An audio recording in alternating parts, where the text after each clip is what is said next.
Hey Meeple people, and on today's vlog, we're going to be looking at Micro Dojo by Prometheus Game Labs. Let's get into it!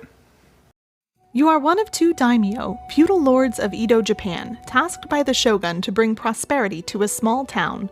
Carefully maneuver the town's retainers to gather resources, build buildings, complete the shogun's tasks, and win favor.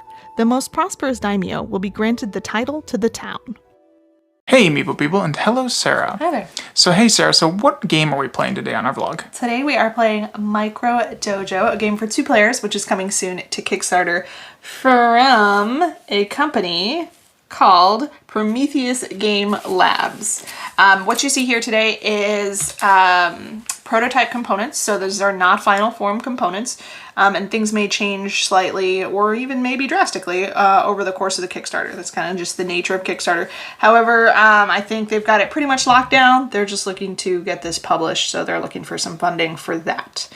Would you like to know how it plays? Yes, please. All right, so like I said, this is a 2-player strategy game where we are going to be influencing these members of this town to sort of help us collect resources and perform actions in an attempt to gain the most victory points. The game is going to end when either one player reaches the end of the victory point track over here, having gained 7 victory points. If that happens, that player wins. Or when the game, when all of these objectives have been met. And if all the objectives have been met, at that point, we'll just see who is the furthest ahead, and that player will be the winner. So it's a pretty simple game. On your turn, what you're going to do is you're going to take your daimyo token, which is this little guy right here. Excuse me. And you're going to place it onto one empty character that's sort of like in the village. When you do that, you're going to be moving that character to an orthogonally adjacent space that's up, down, left, or right, so not diagonally. And you're going to be performing the action of that space. So right now, because there are no daimyo tokens on any of these characters, I could choose any one of them, and I could move it one space orthogonally adjacent to its current location, and then perform the action of the space that I land on. So for example, I could use this lady right here to move into this space and gain 2 coins. Or I could move her down here and she could gain 2 food. If I decided to do that, I would put my token on that and then I would gain from the supply 2 food. Now that this token is placed on this character here, no one else can move or use that character until after my next turn. When Nick's going to take a turn, he's going to do something, then it's going to be my turn again. Now I have to choose another character to move. Maybe I decide to move this gentleman right here. And then when I move that new character, I remove this token from the character it had been previously on and I place it on the new character. And now that character is not available for movement. Normally, there is no way for you to deal with the opponent sort of blocking the character that they're blocking, right? However, once per game, you can spend this token if you have it. This starts with the second player. So if you are the second player, you're going to have this token right here. And once per game, you can use it to remove the other player's daimyo from the board. So if I really wanted, for example, to perform this single action down here for some reason, then I could use this token to remove Nick's character from the board, making this character available for use by me now. And then I would move him into the space. I would be able to get that action and I would place my daimyo here. So basically what you're doing is you're manipulating these different characters around the board here so that they step into different spaces and do different things. There are options for collecting resources like the food and the money that you see here. There are also options for building these buildings that you see around the edge of the board here. There are only 6 buildings in any game, but there are a bunch of different kinds of these buildings, so you just randomly select 6 of them at the start of the game. And these are the 6 we've selected for this game. So if you step into one of these building spaces here, then you can spend the resources necessary to erect one of these buildings, and then you will have that building's ability with you for the remainder of the time that you own that building.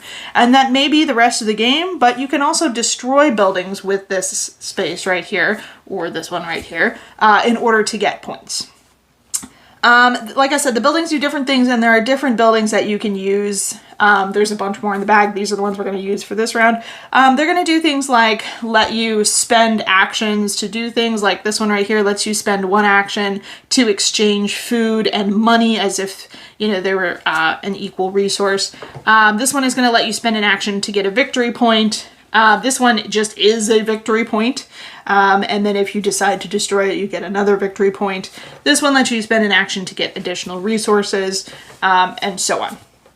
So you can construct one of these buildings with this building space right here, or you can deconstruct one of those buildings for additional points. Once you own it. Yeah, once you own it. And once you deconstruct something, it's removed from the game. It's not like it becomes available to build again. Yeah. And then finally, you can step into these action spaces here and you can perform a few different options for those spaces there. They would be to activate any buildings that required an action to activate that you own. So if, for example, I owned the market and I had an action available to me because of where I moved my character this time, then I could use my market to exchange food and currency.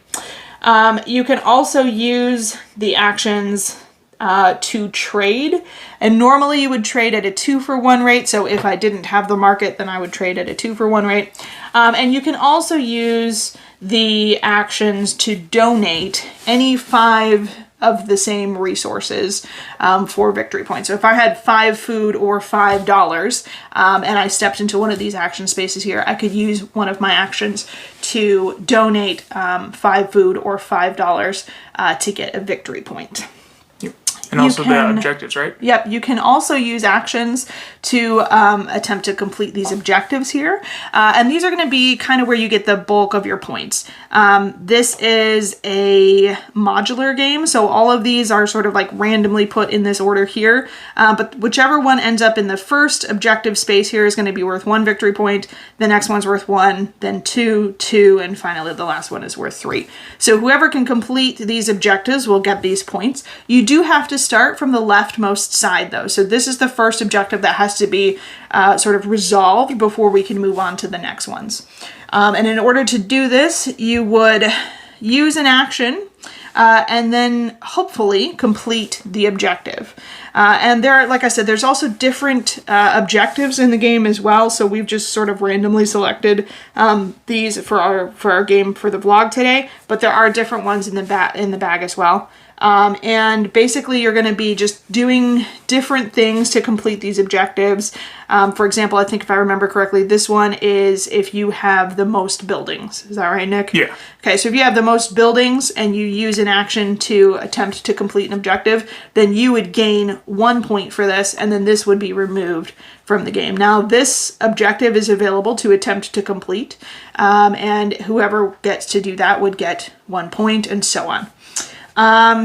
You can only attempt to complete 1 objective per turn. So even if you meet the conditions for, more than 1 objective, you can only do 1 per turn, and you do have to go in order from left to right, dealing with each new objective as it sort of comes to the front of the line. I think that's pretty much everything about Micro Dojo. Yeah. Should we try it, Nick? Oh yeah. Let's right. go ahead and jump into it. It's so tiny. It is really tiny. Yeah, it's the kind of struggle when you're like, all right, I'm just gonna not totally shake the board here, but it's a micro game. Yeah, and it doesn't take up any more space than this. Yeah, Like you it's can put if you acquire a building or like maybe some Look at all that resources or space. whatever. Yeah, you can like put this stuff in front of you, but that's all of the room that you need to play this game. So Yeah, you could great be at, for like, a place to travel, eat. or great for travel or restaurants or airports or the park or whatever. All right, should we try it? Yeah, let's do it. All right, we're gonna see you guys in a little bit. Toodles!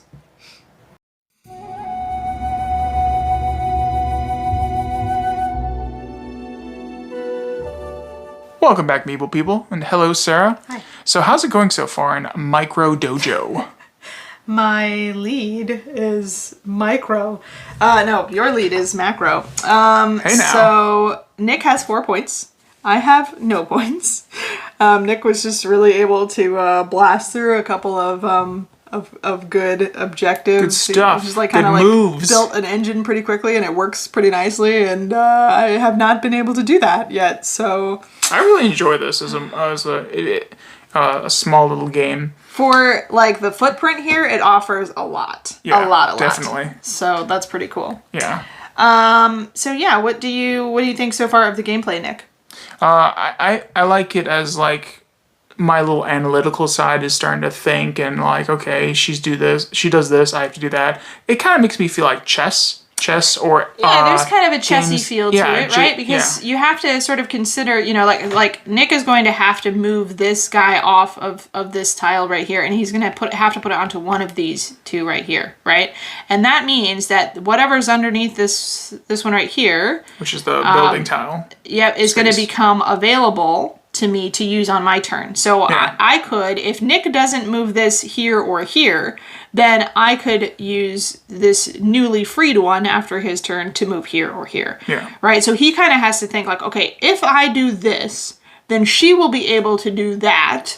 And, like, is that going to be okay? Is it not going to be okay? Is it, my hand into the game kind of thing? And so it really does have sort of a chessy sort of feel to it where you're like, trying to plan several moves in advance so that you and also you being the second player, you have that token that will move me. Yeah, I do. So I'm constantly in fear of that token because it's like, okay, well, all of a sudden, because there was a point in our previous game that I was like, I'm gonna win. This is gonna be awesome, and then you're like, get wrecked. I stole the win right from under your feet, and I don't know that that's going to happen in this game, though. You've got a solid lead on me, and I don't know that I looked ahead to these trying to figure out how I think I was fortunate. I started to, that's why that token is handed off to the second player, because there were some things in the first game where I was able to kind of set myself up and move to get some of the, the ideal buildings so I can go ahead and create my engine. To me, this is an interesting part of the game too, because you can kind of see which objectives are coming up, and you kind of have a feel for like who's going to possibly be able to achieve that objective. But the only way that you can actually even attempt to achieve it is by using an action, right? So Nick like snapped up the first 3 objectives, like one right after the other. And I was like, he's going to beat me on this one too at the moment.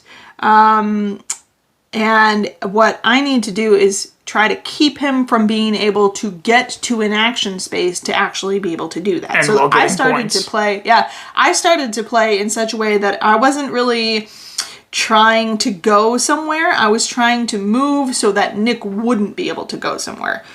Just so that he wouldn't be able to scoop this up and get another 2 points from that one. And like you said, this is like, for the footprint, very, like, I'll pull out here for a second, and, and it's just like, look at that board, or look at that table, it's just massive, and it's just... The package came with, like, more, so you can trade out, the buildings and the objectives and stuff like that. There are advanced objectives you can play with, and... Oh yeah, the advanced objectives are pretty insane. Like, there was one where you have to, like, put 3 meeples in a line. I was like, whoa. Yeah, you have to, like, get 3 of the characters in a column, so you, like, if I can manipulate this guy here while these 2 are still here, then like, I would be able to achieve that. And I feel like that would be even more of a, the complexity would jump. And I think a little bit of analysis paralysis is lurks in the game, because I can like start thinking, okay, well, if I move here, she can move there, here, but also she has the token, and it just I guess I could see that, but I think the buildings help to kind of mitigate that a little bit, because the buildings give sort of private abilities, right? Like, I can't do either of these actions, but Nick can. Yeah. So on Nick's turn, he has options here, but he also has some options because of the buildings he's acquired. Yeah. So I think that helps maybe cut down on the analysis paralysis. I know that it's like, okay, well, it's more options, so doesn't it seem like it would increase the analysis paralysis? But I actually think it gives players more wiggle room so that they don't have to feel like, oh, if I don't do this and this and this, then like it's, game over kind of thing. So I feel like even though it's more options, more to think about, it also gives you more options so you don't get stuck trying to figure out like which is worse, A or B, Yeah. So. And also I think the guardhouse sometimes will add to analysis paralysis. Like last game, you had the token, you had the guardhouse, and I was just like, oh my gosh. I actually really like the guardhouse, though. It's Yeah. a building, and what you have to do in order to get it is you have to be on one of the building tiles, right? And then you have to spend $2 and a food, and then you acquire the guardhouse. And for the remainder of the time that you own the guardhouse, you can, on your turn, spend 2 coins to place the guardhouse into an open space on the board. So if I owned the guardhouse right now, I could say, oh, well, it's about to be Nick's turn, and I don't want him to be able to get 2 food, right? So I could pay 2 coins on my turn, and I could put the guardhouse right here, and that would keep Nick from being able to go to this space right here on his next turn. Yeah. Then when it comes back to me, this would return to me, and then, you know, maybe I could do something because I guarded that space, you know. Yeah. I think, oh, that's not mine. Just trying to take stuff. Just trying to snatch stuff over here. So yeah, so there's, and the guardhouse is one of 6 of the buildings that we're playing with this time. And then, like I said, there's more buildings that you could, you know, you randomly select like which buildings you're going to play with every game. So lots of replay, cool. Yeah, lots of replayability with the amount of stuff that they gave you. And because the objectives are modular, even though there's a limited number of objectives, the order in which they come out will kind of drastically change things, especially because like this one right here, this is the total cost of food and money of all of your buildings. So if we were at the scoring point for this right now, I would have $3 to my credit, right? Nick would have 5 food to his credit. So he would have more of a total cost of food and coins, or sorry, food and coins. So he would get this building here. But because you can choose to destroy buildings for victory points as well, you have to kind of like look ahead and see, like if this objective had come up like the very beginning, then we could have gotten it early, and then late game we could have destroyed some of our buildings for points. Now we can still choose to do that, but in doing so we're probably making it harder for ourselves to attempt to complete this objective in our favor, right? Like if Nick destroyed one of his buildings to get a victory point now, he's making it a lot harder on himself to keep this away from me. So even just the way that this section right here is modular based, and the way that it could be, you know, kind of randomly selected and placed every game, even that increases the replayability significantly too. So, because what it does is it alters the strategies which are not necessarily available to you, but which are attractive to you based on, you know, how these things sort of come out each game. So yeah, anyway, should we get back to it? Yeah, let's get back to it and hopefully I can get on the board. Yeah. Let's see. And discover who is the winner and loser of Micro Dojo. All right, well, let's get back into it. Toodles!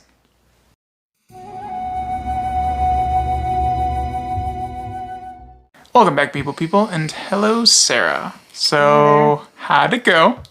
I at least made it on the board. I'm on the board, way at the other end, but I'm on the board. So yeah, here's where we ended up. Oh my. I have 1 point, and Nick has 7, which is what you need to end the game. Yep. So pretty much. Yeah, it was quick. It was not painless, but yeah. So I think I probably had more options to try to stop Nick. Maybe not from winning the game, but from winning this handily, right? But I did not do very well at sort of like, you know, executing the actions to prevent him from gaining this number of points, at least this quickly. I probably had some options available to me that I just sort of squandered. So this point differential is kind of my fault. But anyway, what did you think, Nick? I enjoy this game a lot. It's a little small, micro, kind of chess-like feel game. And just one to sit down, pull out, and be like, okay, let's just play a little bit of this, and you know, keep it simple. Chill vibes, Sarah. Chill vibes. Not too chill, or I'll be falling asleep over Not too here. chill. Okay. I also like it. I think that it's It's very tiny, right? Everything about this is very tiny, but the game within these components here is actually feels, quite a bit bigger than just this little tiny thing that's happening right here. There's a lot of decision making that you can do. You have a lot of options, and the strategies available to you there are plentiful strategies. And you kind of get to choose, sort of which direction you're going to go in and what you're going to do. And I think that it's definitely got a lot of depth for being such a tiny little game, especially. And for being a fairly simple game as well. It's got a lot of depth to it. We didn't even talk about it, but there's a limit to the number of resources that you can have. You can only ever have at most 7 pieces of food or 7 pieces of gold in your supply at once. So if I had, for example, this much food, I could not acquire any more food.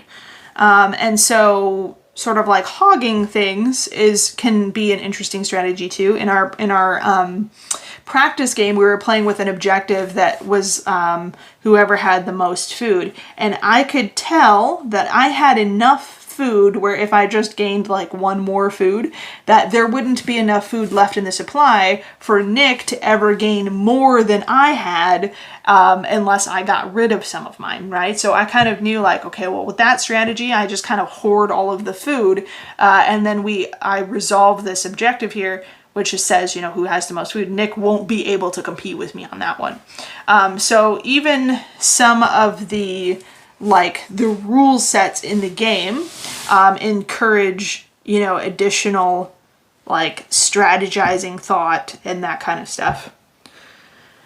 I think that they did a great job with all of the iconography and everything like that. Everything makes sense. Everything is easy to, understand visually, excuse me. I think it is really small, and that's kind of a double-edged sword. It's nice that you can take it out and kind of play it anywhere, no matter how much space you have. That is really nice, but sometimes things are going to be some of the text might be a little small. There's not a ton of text, but the prices are pretty tiny. So if you have any trouble seeing things clearly, especially the smaller they get, this might be a tiny bit problematic. Additionally, just because everything was so small on the board, sometimes it would, you can kind of see none of this is very straight or clean or and we're anything, trying to right? pinch it just right, yeah, so just get our dominoes off. Yeah, so sometimes there's a little bit of mobility issues here for me personally. Now I do have an obvious handicap that is going to be a little bit more challenging for me to address, dexterity issues and things like that. However, I do think that this might be a problem for... I was having difficulty sometimes. I would have, all my fingers just bumping everything. I was And that's just because of the size. So like we said, it's kind of a double-edged sword. It's tiny. You can take it anywhere. You can play it anywhere. That's awesome. It packs down into this bag right here. And if you think about, we have the... Mechs vs. Minions box on the shelf behind Nick, and it's, I don't know, 100 times bigger than this, So it'd be cool to see it in a cool drawstring bag.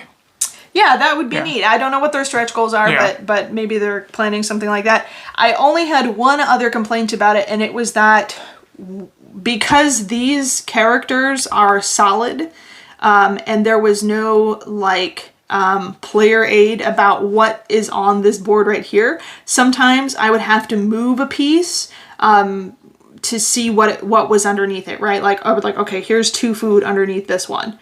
So if I move this here and I get to build this building, then I'm opening up the 2 food slot, so that maybe later Nick can manipulate this one into it or whatever. Yeah, so you kind of can't secretly think about it unless you just show your opponent what you're doing. Sometimes you tip your hand just because you're trying to remember what's underneath these. Yeah. I don't know exactly how they would solve that. I think a player aid that just had a copy of this off to the side would be perfect. And it could be just the same size as the board. Yeah, you could just kind of compare, okay, clearly that's this or whatever. Yeah.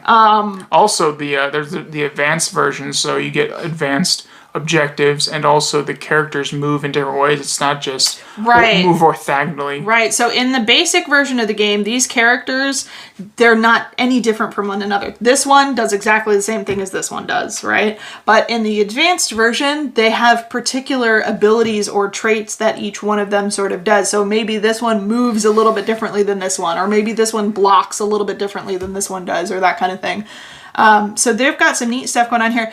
One way that they might fix it, and because we don't know how they're planning to run their Kickstarter, maybe they're already planning to address this, but one reason, or one thing that might help so that you can see what's under these is if these are actually meeples, just kind of sitting on the spaces, right? Then you could kind of see a little bit easier around them, kind of thing. But I wouldn't say that that's like points off or anything like that, because like we said, this is not final form. So maybe they already have some solution in mind to address that issue. So yeah, not a lot of cons to this one in our opinion, and lots of pros. So if it sounds like something you'd enjoy, 2-player strategy game that's a little bit chessy, that sounds like something that you might like, or if you're in the market for like great travel games or things like that, I would definitely check this one out on Kickstarter soon. It is, what's it called? Micro Dojo. Micro Dojo. Thank you, Nick. I was like, what? What's It that? was like tiny something, or Micro Dojo. So yeah, check it out on Kickstarter. Yeah, we'll have all the information in the description, and it's Board Game Geek page. And also, I think we can have we'll link its Kickstarter, to remind you when this starts. But yeah, we'll have that all in the description of this video. Are we running a contest right now, Nick? Or a giveaway, excuse me. We are going to be running a 420 giveaway. So we're having some lighthearted fun with 420. We don't condone anyone. It's not that we don't condone. It's that we don't partake ourselves. Yeah, we don't partake ourselves. It's not legal where we live. So, yeah. And Nick is in law enforcement, Yeah. so. I can't stand the smell. It's just, it gets to me. Anyway. I get headaches. Anywho. So we don't partake, but we if just you want to do, poke some fun or at it. if you would like to partake in the drug that is board games, I'm addicted. check out our giveaway, which we will be doing very, very soon. More details later? Yes. Okay, So, more details later. later.